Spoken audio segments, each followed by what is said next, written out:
Good evening, everyone. Oops, that isn't right.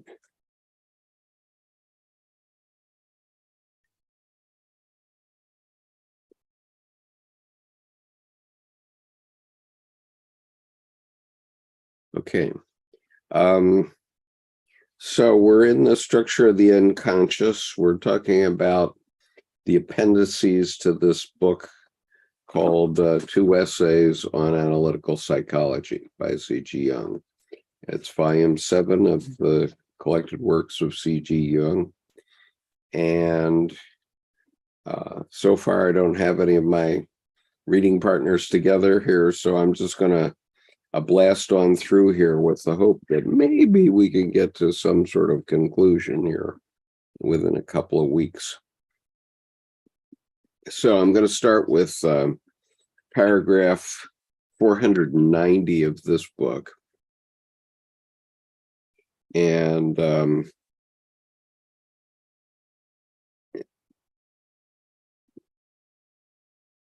I'll just read it out. And if I have any comments, I'll let you know. And maybe some of my other partners will join. Good evening, Justin. Nice to see you. Glad to have somebody here with me. Okay, it is in creative fantasies that we find the unifying function we seek. All the functions that are active in the psyche converge in fantasy. Fantasy has, it is true, a poor reputation among psychologists, and up to the present, psychoanalytical theories have treated it accordingly. For Freud, as for Adler, it is nothing but a symbolic disguise for the basic drives and intentions presupposed by these two investigators. As against these opinions, it must be emphasized, not on theoretical grounds, but especially for practical reasons, that although fantasy can be causally explained and devalued in this way, it nevertheless remains the creative matrix of everything that has made progress possible for humanity. Fantasy has its own irreducible value, for it is a psychic function that has its roots in the conscious and the unconscious alike, in the individual as much as in the collective. Paragraph 491. Whence has fantasy acquired its bad reputation? Above all, from the circumstances that it cannot be taken literally. Concretely understood, it is worthless. If it is understood semiotically, as Freud understands it, it is interesting from the scientific point of view. There's Jordan. Good.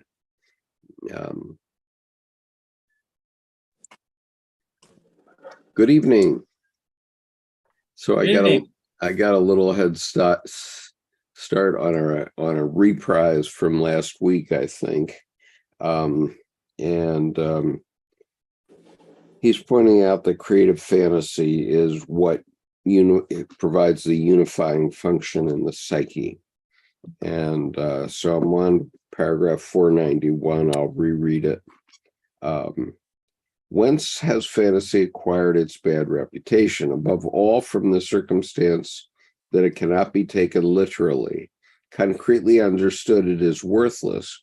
If it is understood semiotically, as Freud understands it, it is interesting from the scientific point of view, but it is understood hermeneutically as an authentic symbol. It acts as a signpost, providing the clues we need in order to carry on our lives in harmony with ourselves. 492, the symbol is not a sign that disguises something generally known. Its meaning resides in the fact that it is an attempt to elucidate, by a more or less apt analogy, something that is still entirely unknown or still in the process of formation. If we reduce this by analysis to something that is generally known, we destroy the true value of the symbol. But to attribute hermeneutic significance to it is consistent with its value and meaning. The essence of hermeneutics, an art widely practiced in former times, consists in adding further analogies to the one already supplied by the symbol. In the first place, subjective analogies produced at random by the patient, then objective analogies provided by the analyst out of his general knowledge. This procedure widens and enriches the initial symbol, and the final outcome is an infinitely complex and variegated picture that the elements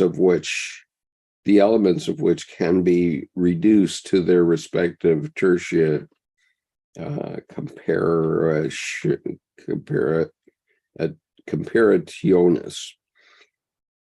Certain lines of psychological development then stand out that are at once individual and collective.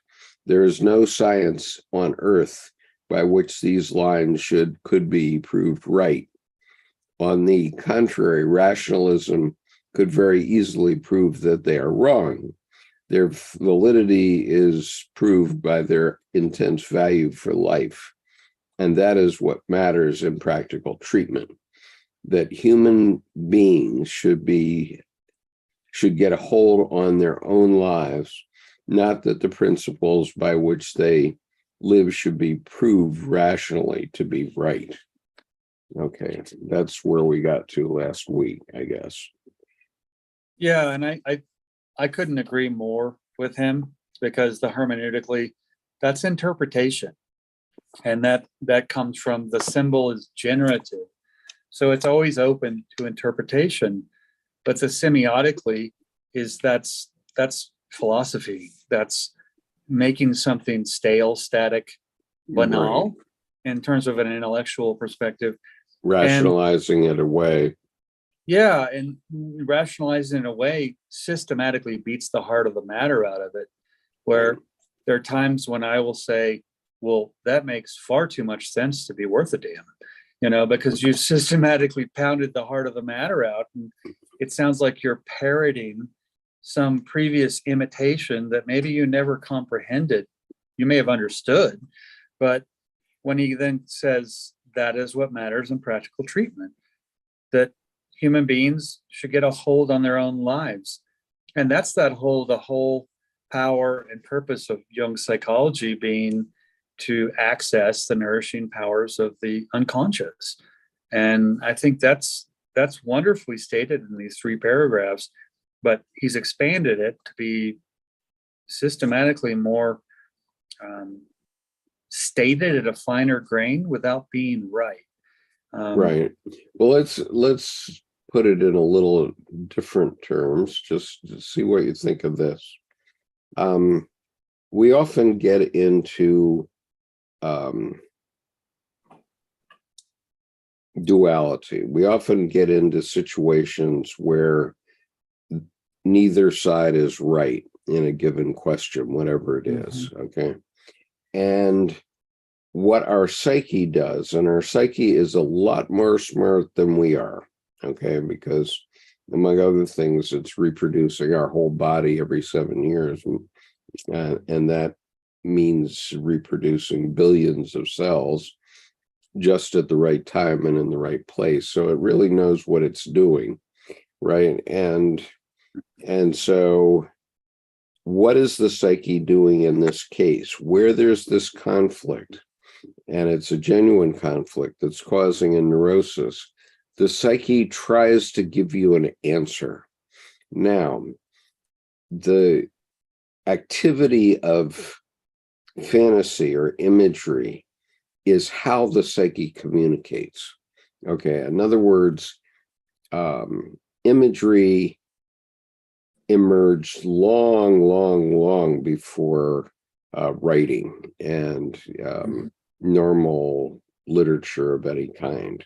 And so in these long ago days, millions of years ago perhaps,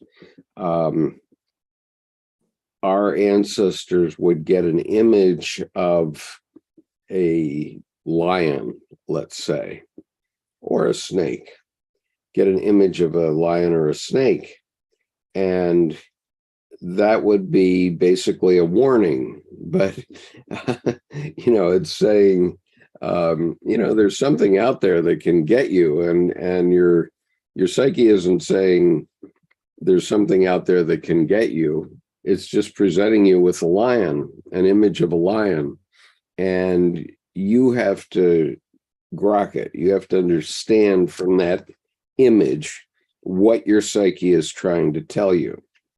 And that's done through imagery that comes across sometimes as fantasy. And so if you get a very, very complicated situation, and we modern humans can get ourselves tied in pretty thick knots, your psyche is going to try to work that out for you. And it gives you what it comes up with in dreams and visions. Okay, it presents those to you in dreams or visions, which are symbolic. Okay, they're not saying this is going to get you. They're saying this is what you got, and this is what you're going to end up with. And you have to figure it out. And I think that that's the point that Jung is trying to make, which is it's not a question of reducing the lion to all its component parts, like, well, its instinct will make it hungry, and its hunger will make it want to eat you, and that sort of thing. It's not about that kind of rationality at all. It's about just a warning to you. When you get that image, it's a warning. I don't look at it as a warning, because I think that purports it to always be negative. And at the same time, though, I do think it is an influence, which is the same concept as a warning. It's something that's coming from external forces, be they outside or inside external forces. Right. And my thing here, the bigger picture, I would look at it as, instead of either or rationalization, choice, it becomes the both and. Because often in those dream figures, you'll see the lion with wings. And so that's the ground and the air. It travels between those two worlds, but those two worlds are both seen. Right. But the more important image is when the snake then has wings, because the serpent travels between worlds unseen, underground, into the hole that it caves in, and also up here. But then when you add the wings, it also goes into flight. And the lion and the serpent, to me, are similar in that they're not necessarily aggressive, but they are naturally assertive, period. And I think that then speaks to your quote unquote warning. Well, your point is well taken. It's not necessarily a warning. It's what your psyche wants to say to you at this moment, whether that's a warning or whether it's, wow, this is going to be pleasurable or something like that. Well, definitely. And I think to speak, though, to your concept of warning, that to me highlights the importance of see this now.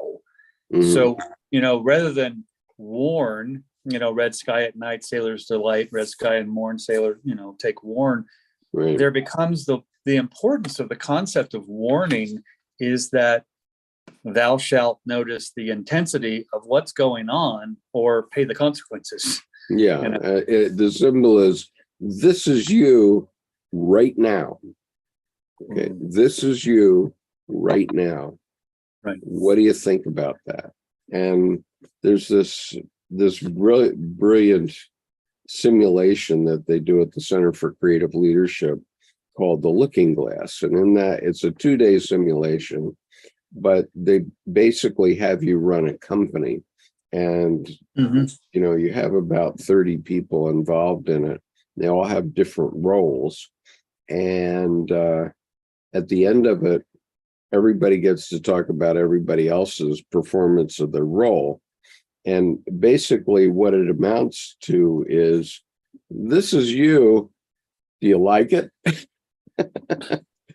Well, exactly. And even when it Right. says their validity is proved by their intense value for life, that warning, influence, like you said, this is you. Yeah. And so the natural consequence of that is, what are you going to do or not do With this information. with this information? I mean, the serpent, avoidance, climb into the hole, the serpent, assertiveness, strike, or at least get in an S pattern, which is the notification that I'm going to, if, etc., or the lion, king of the jungle, or etc. And what are you going to do?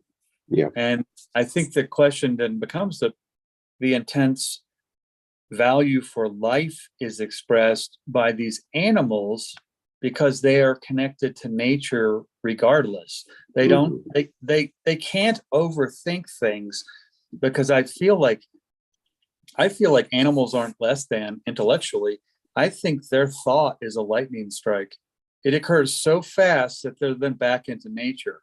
So in a sense, they drop out of nature to think, and then boom, I smell this, I smell that, reminds me of this, reminds me of that. And they act accordingly for that intense value for their own life, which to me is potentially not just survival. It's, how can I accentuate this for thrival? Right. Okay, so let's go on. Do you want to read 494? Yeah. 494.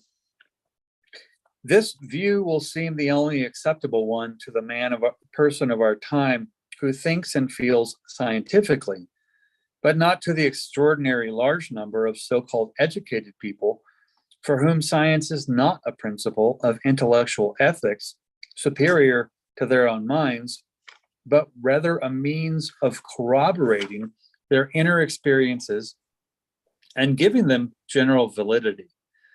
No one who is concerned with psychology should blind themselves to the fact that besides the relatively small number of those who pay homage to scientific principles and techniques, humanity fairly swarms with adherents of quite another principle. It is entirely in keeping with the spirit of our present-day culture that one can read in an encyclopedia, in an article on astrology, the following remark.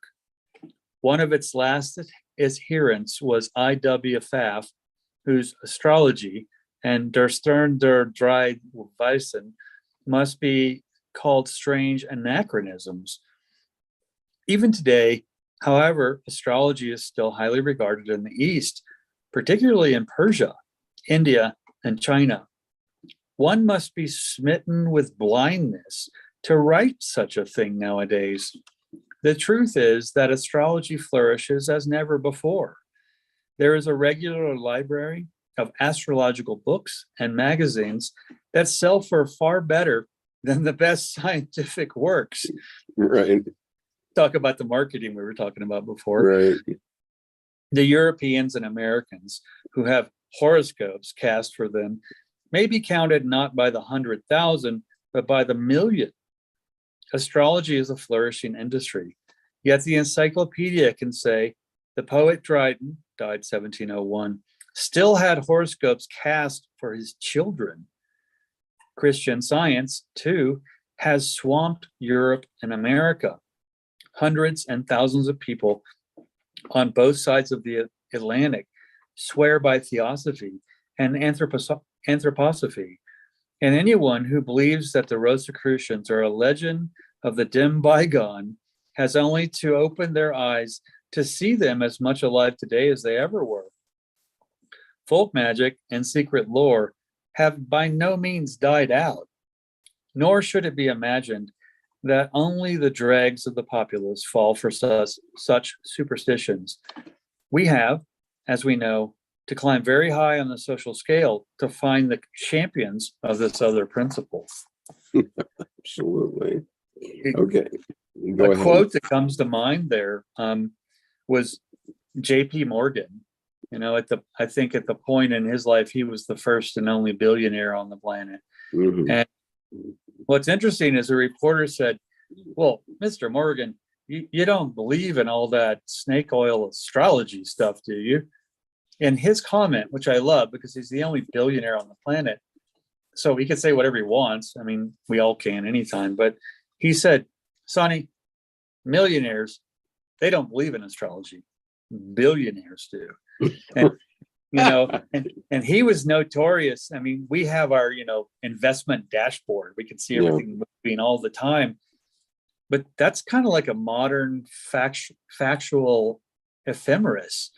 And he would have people running things out months and years to see where to deposit these things. So instead of creating priorities that he wanted to create, he would look at where best to establish any given priority. Yeah. And so I just love the quote, though, that Sonny, millionaires don't believe in astrology, billionaires do, meaning he's not apologizing at all in the least. And in fact, he's going the contrary to say, like, you might want to catch on. So right. Yeah. So, I mean, yeah, I put my kids through college playing the options on the stock market. Puts and calls, right. Right. Puts and calls. And so you're either buying a call that says that you can buy this stock at this price. And if the stock goes up in price, then you make money. Or you can buy a put, which says that if the stock goes down, you can still sell it for more than it's currently worth. Okay. And the way I would do it is completely intuition. Okay. You wouldn't really do it unless you were as intuitive as I am, I think. But very simply, you straddle some pricing in a stock. Okay, you say this stock is selling at 70. If you think the world is getting better, you place your bet that says that it's going to be worth more in the future, right? And so let's say that you say the stock's selling at 70, but you buy a call at 75. Then the stock goes from 70 to 90. Okay, that means that you get the right to buy the stock for 75, even though it's now selling at 90. So you can buy it for 75 and you can sell it for 90 immediately. Okay, the reverse is a put, where you buy a stock, or you buy a option that is below the price of where the stock is, and what you're betting is that the stock will go down. Okay. And so basically you buy either more puts or more calls, depending on which way you think the market is going to go. And I used to mainly do this with like the top 5 stocks in the stock market. Exxon was one of them. I'm not going to tell you all my secrets, but Exxon was one of them because, quite predictably, it was quite a stable stock. And you knew that if the economy was good, it would go up. And if the economy was bad, it would go down, right? And so then when I was ready to make a purchase, I would just say, okay, are things going to get better or not? And if I think they're going to get better, then I would buy calls. But if I think they're going to get worse, I'd buy more puts. But I'd always buy the opposite one too. Mm-hmm. Okay, what I would do is buy, let's say 3/4 of my money would go into the one that I thought was going to happen, and 1/4 into the one that I thought was not going to happen. Now, every so often I was wrong, okay, about what I thought would happen. And so I would lose my money on the calls. But because I bought the puts, I would at least get my money back. Well, I was going to say there's usually a ratio of 3, 4, or 5 between what you think is going to happen versus what you don't think is going to happen. And it's kind of like anti-Warren Buffett territory, where he's like, you stay with it, you're buying a company and a value over time. And he's buy low, buy sell high, buy low, buy high, don't sell. Yeah. But with puts and calls, this is the exact opposite, where you're basically leveraging the fact that you don't know, but you are going 3x, 4x, or 5x over what you think won't happen, just so, like you said, oh, I lost all this, but I made it back plus minus here. But if what you thought happened, then you make like 10 times. Right, right.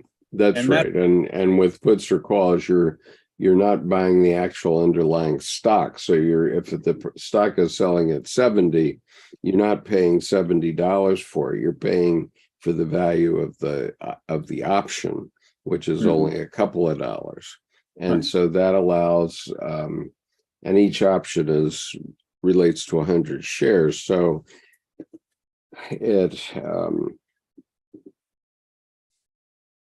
it gives you a lot more leverage. It's like being able to participate at a much higher level than you actually are. And even with the intuition, it did work for me and for years and years. Yeah, and it's a learned skill too. It's instead of divination or intuition, you're basically betting on the weather of the market. That's right. That's exactly right. And if you have a sense of how it moves, then you can assign values of time to where the put or the call is placed. And at the same time, it's still all gambling, but at the same time, you get a learned art. I mean, they're professional poker players, for Christ's sakes. Sure. And I'm like, well, but isn't it random? And they're like, yeah, except for the human factor. And then that's where they win, because they can outsmart everyone with false tells, or instead of an actor learning how to cry, some gamblers learn how to sweat. I mean, and it's just another version, I think, of how we basically the same thing. Right. So Justin says, I see a lion offering free ice cream or a kitten carrying a hand grenade really represents a neurotic dilemma. Absolutely. Absolutely. That's exactly what we're talking about. Well, and I like that example because the lion's saying, here's ice cream, come closer. And then bite. And the kitten's like, oh, I'm so cute, ignore the grenade. Right. Okay. Okay, so I'm going to read it 495. Is that the idea? Yeah, that's, I think. Okay. Anyone who is interested in the real psychology of man must bear such facts in mind, for if such a large percentage of the population has an insatiable need for this counterpole to the scientific spirit, we can be sure that the collective psyche in every individual, be he never so scientific, has this psychological requirement in equally high degree. A certain kind of scientific skepticism and criticism in our time is nothing but a misplaced compensation of the powerful and deep-rooted superstitious impulses of the collective psyche. We have seen from experience that extremely critical minds have succumbed completely to this demand of the collective psyche, either directly or indirectly, by making a fetish of their particular scientific theory. 496, faithful to the spirit of scientific superstition, someone may begin to talk about suggestion, but we ought to have realized long ago that a suggestion is not accepted unless it is agreeable to the person concerned. Unless it is acceptable, all suggestion is futile. Otherwise, the treatment of neurosis would be an extremely simple affair. One would merely have to suggest the state of health. This pseudoscientific talk about suggestion is based on the unconscious superstition that suggestion is possessed by some self-generated magical power. no one succumbs to suggestion unless from the very bottom of his heart he is willing to comply with it. Okay, you want to talk about that? Yeah, and I think what that last, no one succumbs to suggestion unless from the very bottom of his heart he is willing to comply with it. The very bottom of your heart is the unseen feeling. And so I think that speaking to suggestion usually effectively appeals to inhibitions instead of addictions or dogmatic skepticisms, where he says the fetish of their particular scientific theory. That's someone who's become dogmatic in a personal status quoism, and instead of a collective status quoism.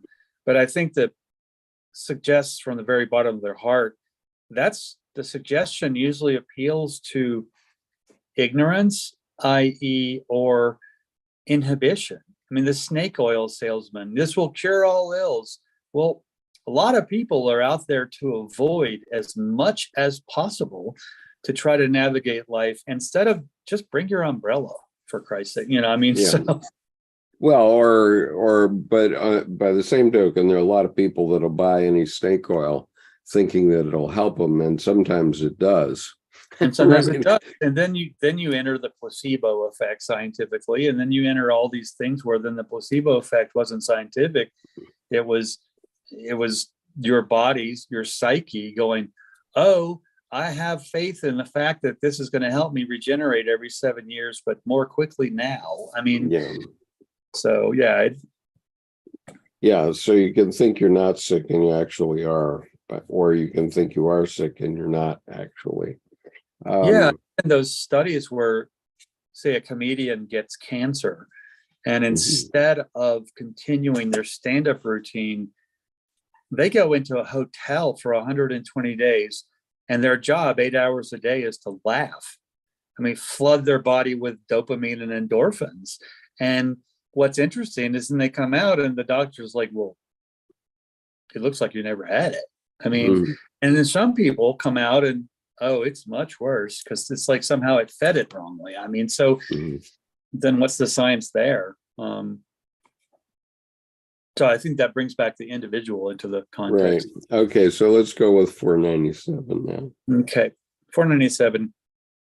By means of the hermeneutic treatment of fantasies, we arrive, in theory, at a synthesis of the individual with the collective psyche, but in practice, one indispensable condition remains to be fulfilled. It belongs essentially to the regressive nature of the neurotic. And this is something they have also learned in the course of their illness, never to take themselves or the world seriously, but always to rely first on one doctor and then on another, by this or that method, in such and such circumstances, to cure them without any serious cooperation on their part. Now, no dog can be washed without getting wet. Without the complete willingness and absolute seriousness of the patient, no recovery is possible.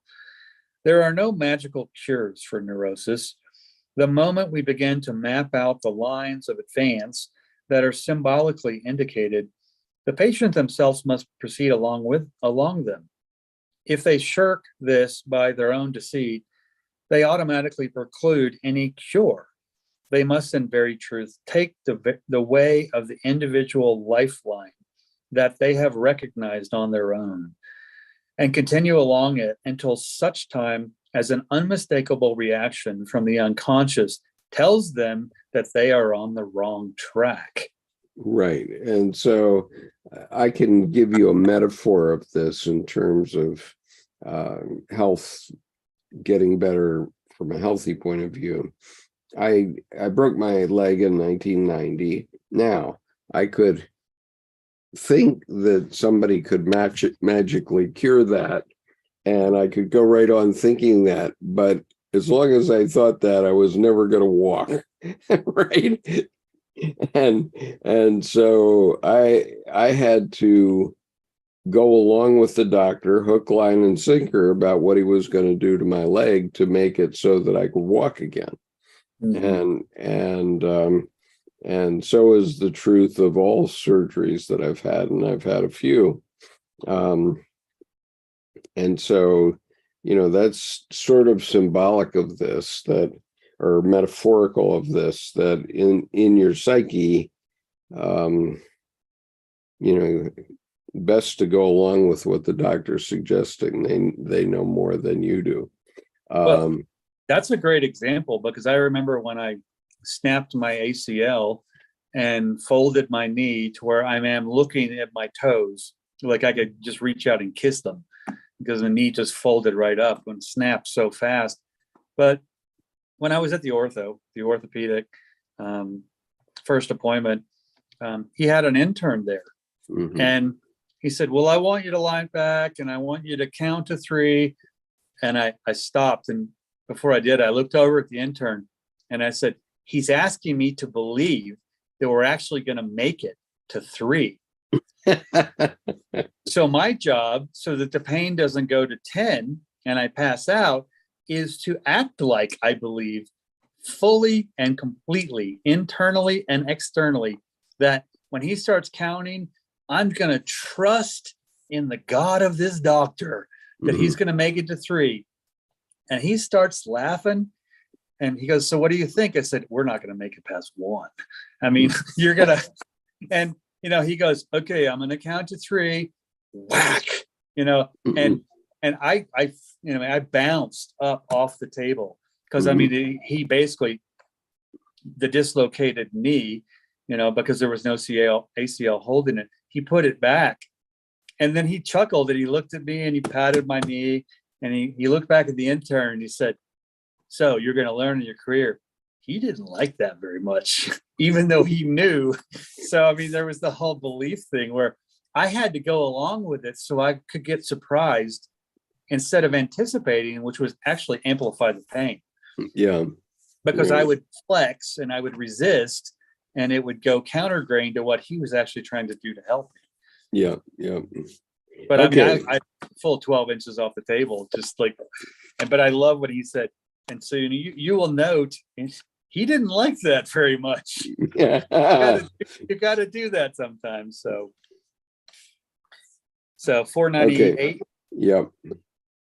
He who does not possess this moral function, this loyalty to themselves, will never get rid of their neurosis. But they who have the capacity will certainly find a way to cure themselves. Neither 499, neither the doctor nor the patient, therefore, should let themselves slip into the belief that analysis by itself is sufficient to remove a neurosis. That would be a delusion and a deception. Infallibly, in the last resort, it is the moral factor that decides between health and sickness. That's kind of interesting. Yeah, that is interesting. Because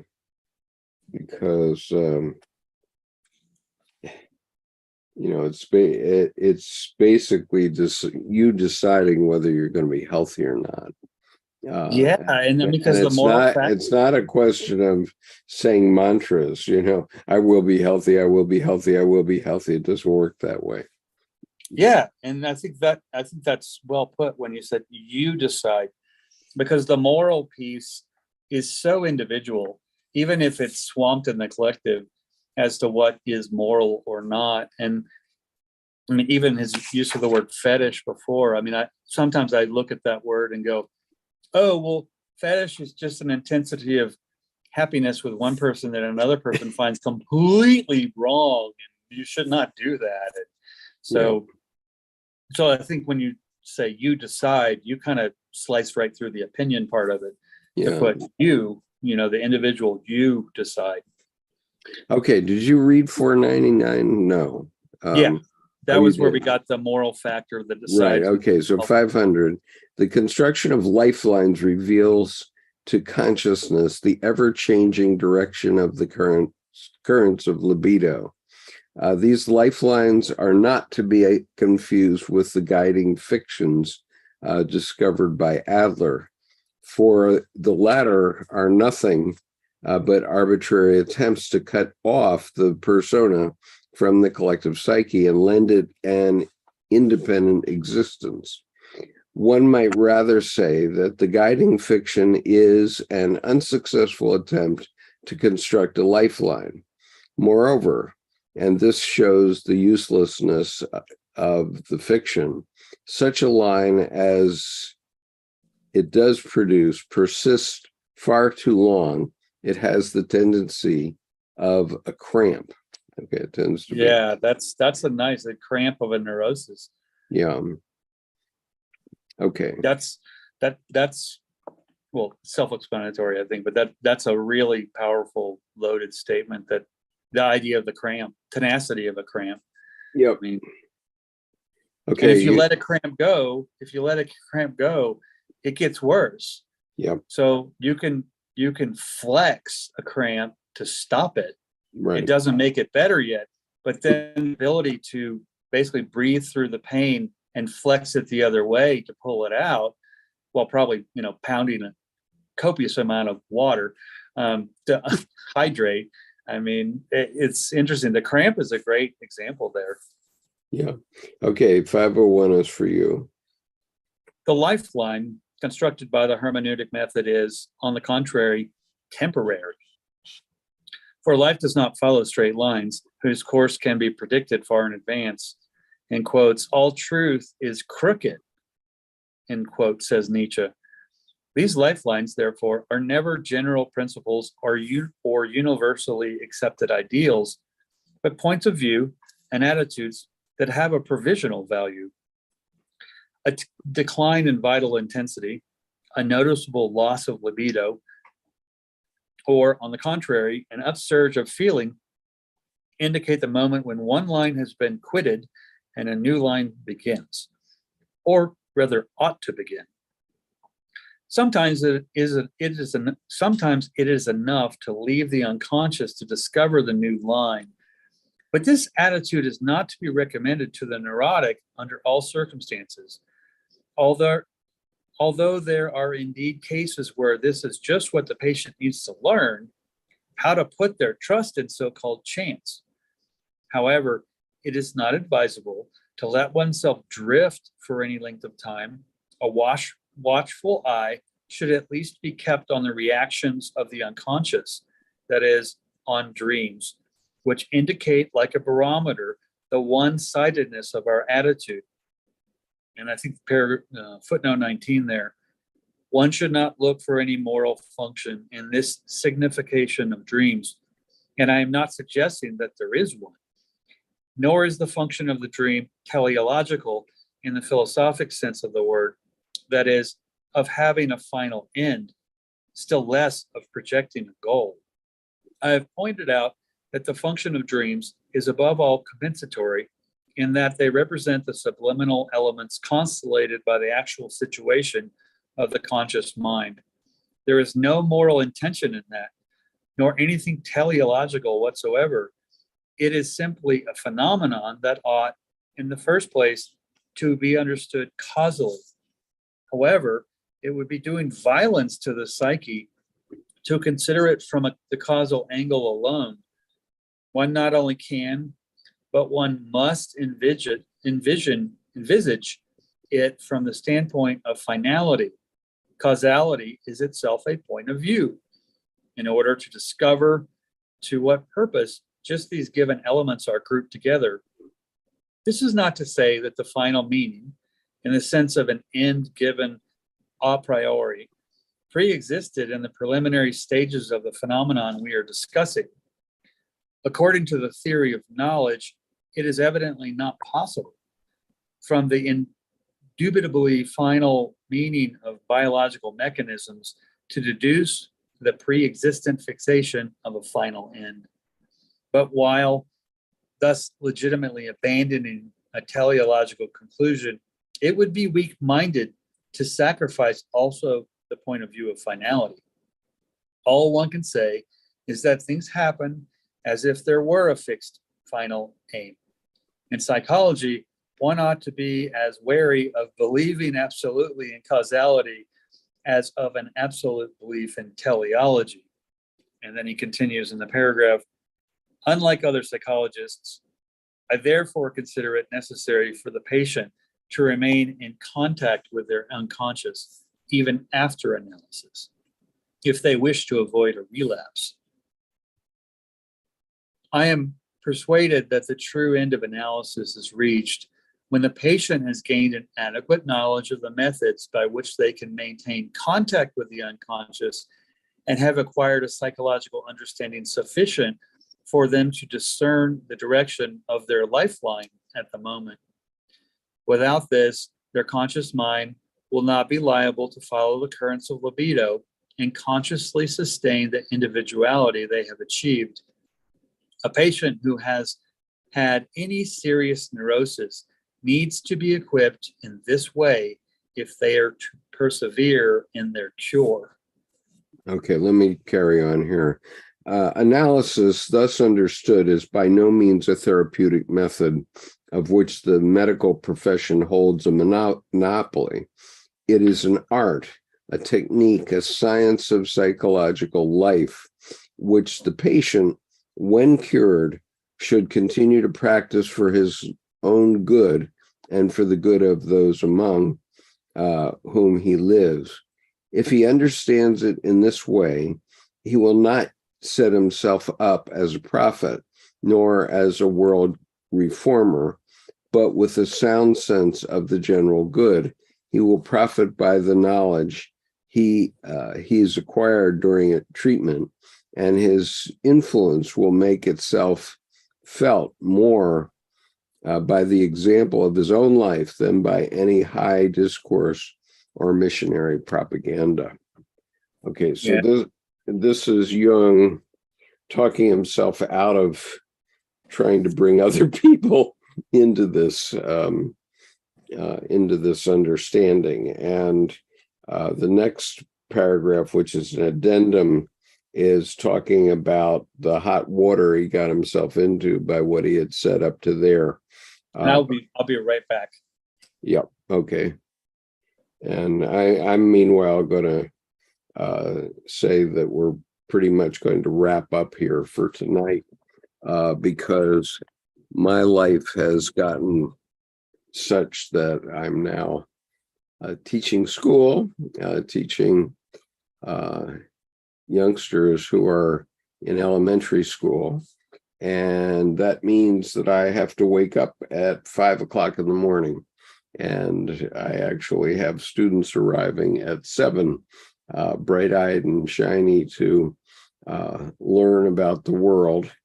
And as a result of that fact, I'm going to limit these Monday night events to 1 hour because that gives me a reasonable night's sleep before I face 30 young people.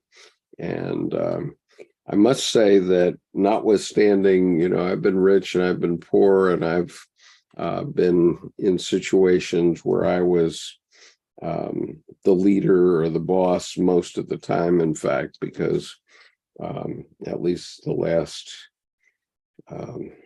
40 years or so, I've never had a direct boss around me.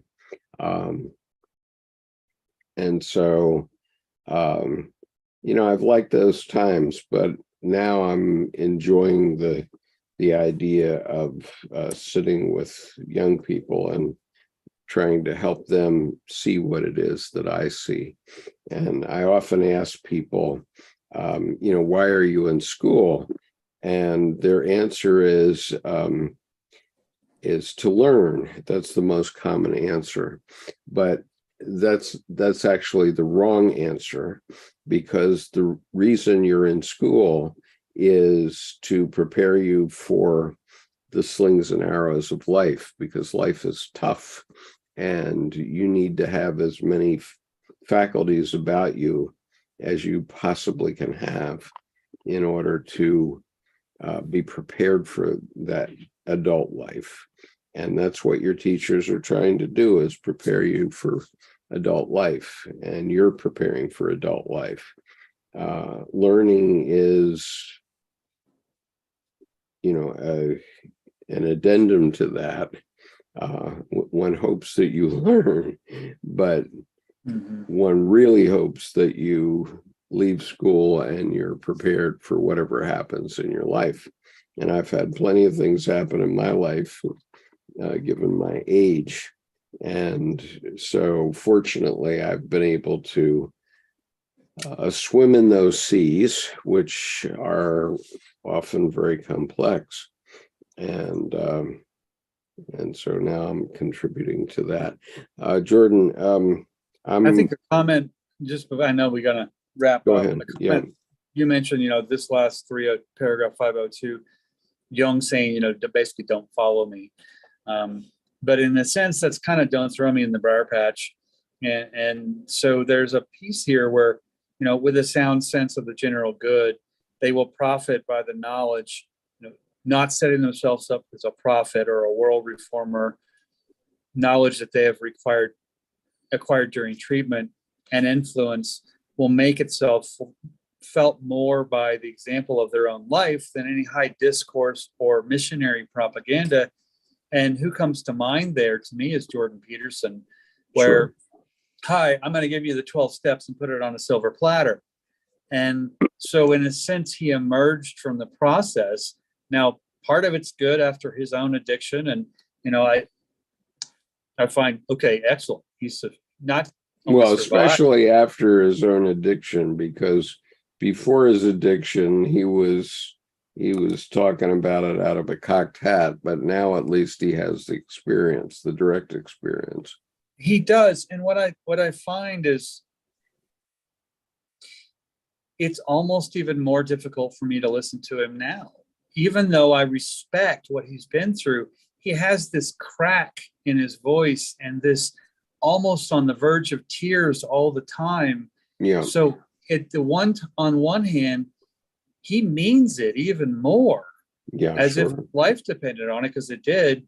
And at the same time, he's still following the world reformer, missionary, prophetic kind of zeal of someone in business marketing.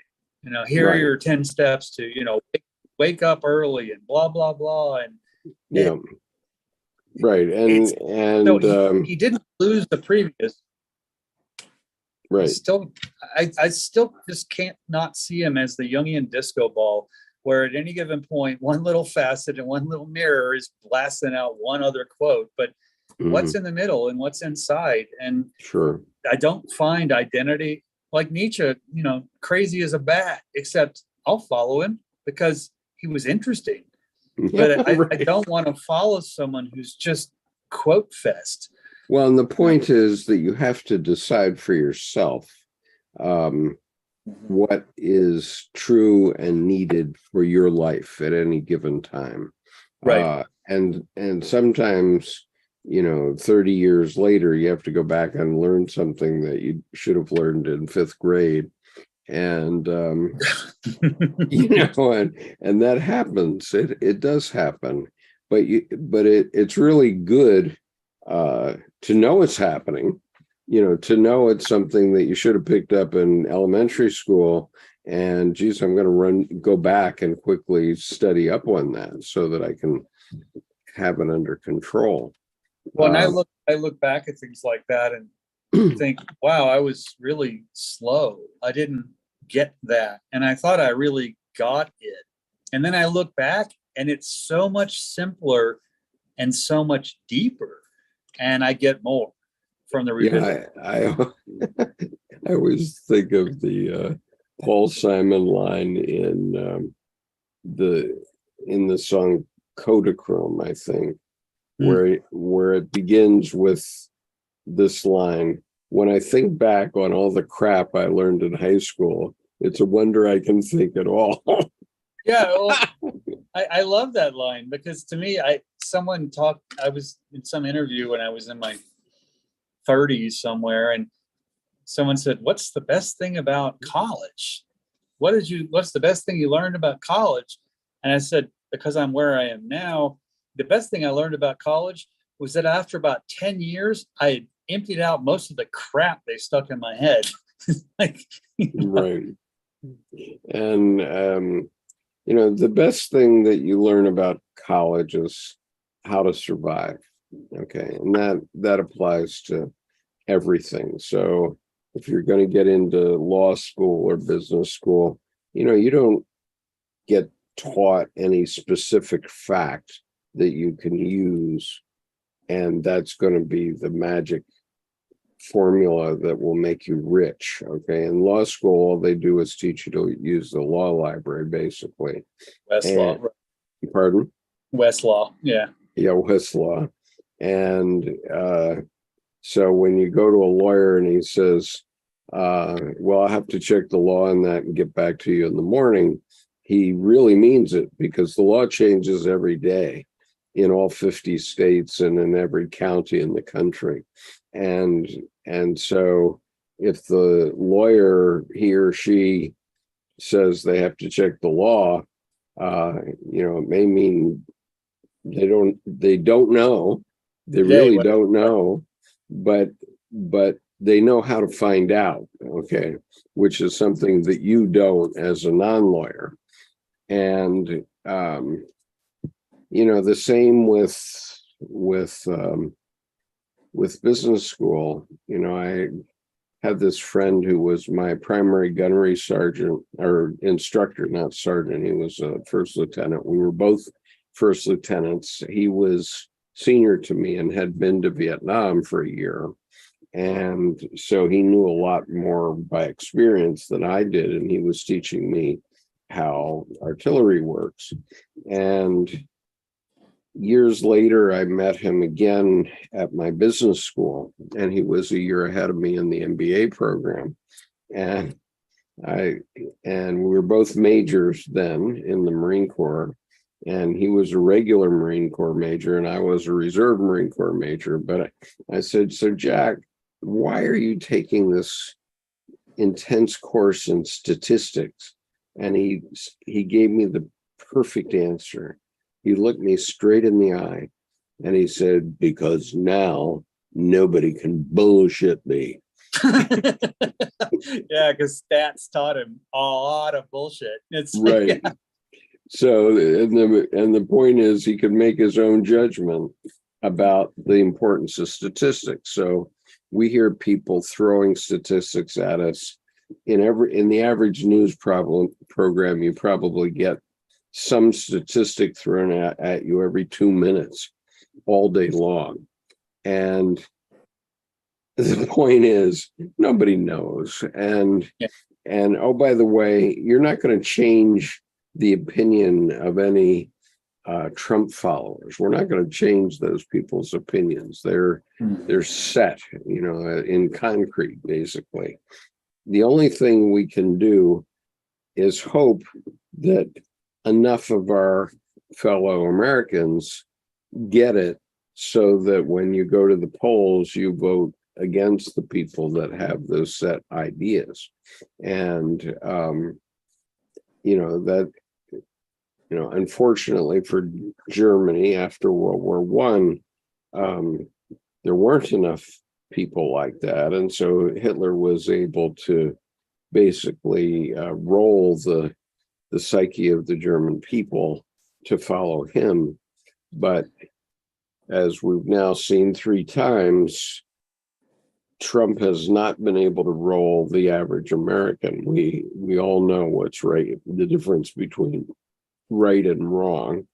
And even though he managed to get into the presidency on a quirk, which is our electoral college, he only did it once. He lost the collective election, but he won on the electoral college, and the last 2 times he's lost straight up. And so after a while, people start to get the message that their fellow Americans don't want this guy around. He's trouble.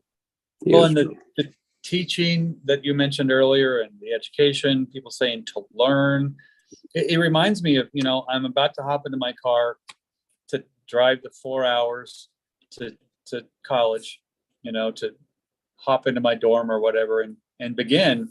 And I said, okay, Dad, so advice is?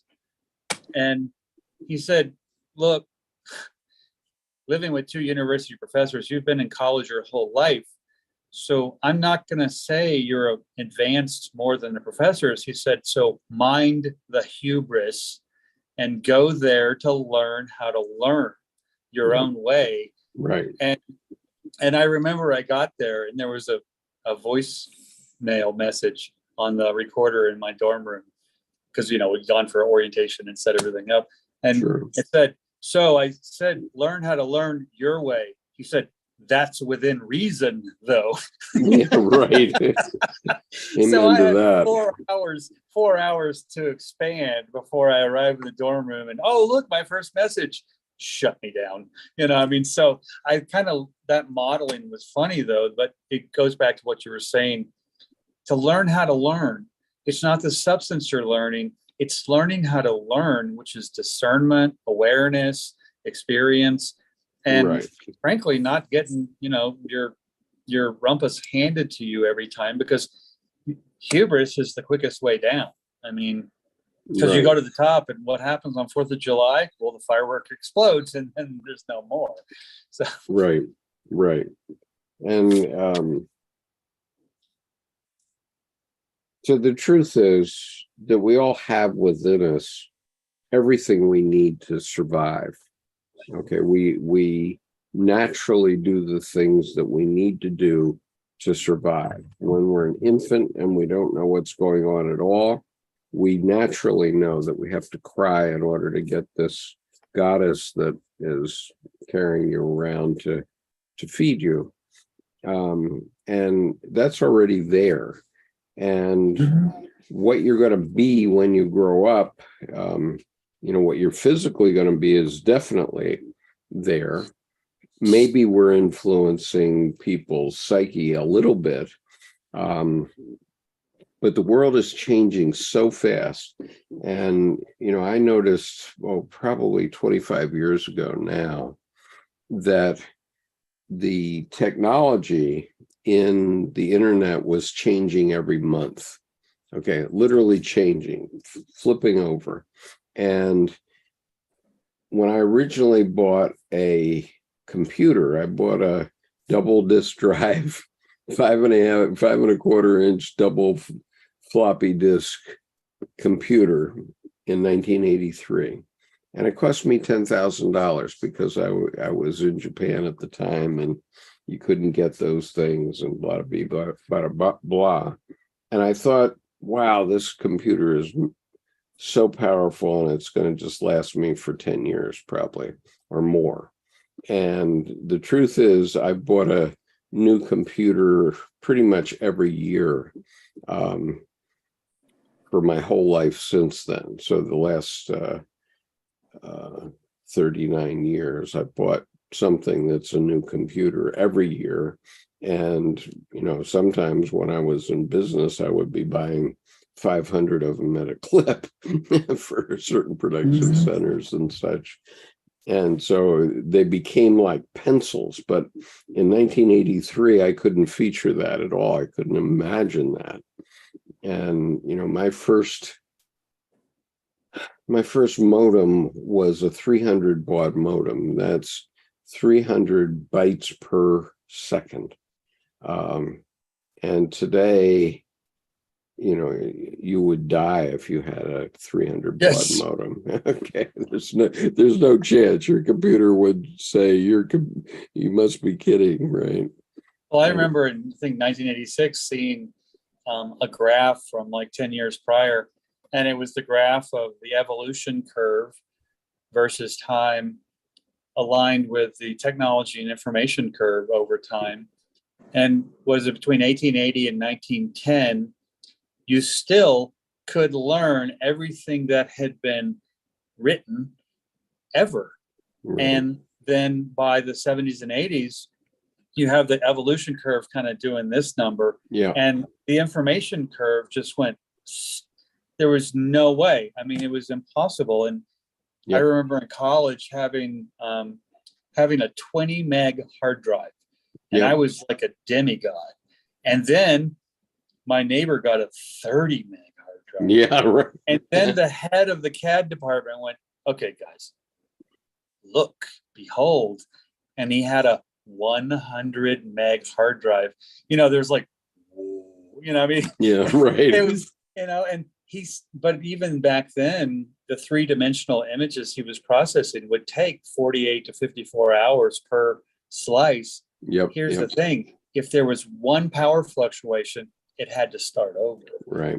So there are a couple of points here. Michelle says critical thinking skills, smile. I didn't learn that in high school. Yeah, I suppose that's right. I mean, I happened to substitute in a Black history class the Friday before Thanksgiving. And they have a whole textbook, a big, thick textbook about Black history. And so I was looking through it and I said, wow, this is just the story of my life. I mean, all these things have happened in my lifetime. And in some way, I was involved one way or another in almost every instance, even though I'm a white man. Okay. And how do you convey that to a class full of Black students who don't trust white people? It's just, whoo. So Justin says, when in the late 60s and early 70s, the teacher said, good morning, the students would have a meeting to discuss whether to agree if it actually was a good morning or not. In the 90s, the students just wrote the teacher said good morning in their notebooks. And then Kushbu is here and says, hello, beautiful people. Hey, Kushbu. Hi, Kushbu. So this morning, I walked into a 5th grade class, and in these elementary schools, at least, it's almost all women teachers. And a 76-year-old man with white hair and a mustache walks into the room, and these kids just don't know what to do with that. And but it was fun. I sat with them and helped them see what it was we were talking about. But man, what a challenge to be just dropped down in a classroom with you're halfway. Today it was halfway through the day, so the teacher was there, but then the teacher had to go out. I think I was told because her child had broken her nose, and she had to take her child to the hospital, which seems like an important reason to miss school, right? Yeah. And so I blow in, and so it's the middle of the day, 11:15 in the morning. Half the day is done, and I have to figure out what the teacher is doing for the next 3 hours with these 30 kids. It's just an amazing, interesting challenge. It's keeping me young. Yeah. But anyway, okay. So thank you everyone for being here. And we will see you next week. And for Kushbu, I hope I see you sometime this weekend. Excellent. From home at our usual time. And Jordan, I don't know what I'm going to do yet about Wednesday, because I think Tim may not be available and I'm going to be late. So I may just can the class for Wednesday. Okay. I wasn't able to make it last week before Thanksgiving. I was out on the plaza and just kept going and going. So. Right. So anyway, I made a proposal. I asked Leah to do it, and we'll see if she can do it. So anyway, we will be doing advanced reading group on Wednesday if I can get somebody to turn the session on for me. Okay. So peace. Take care, everybody. Nice to see you.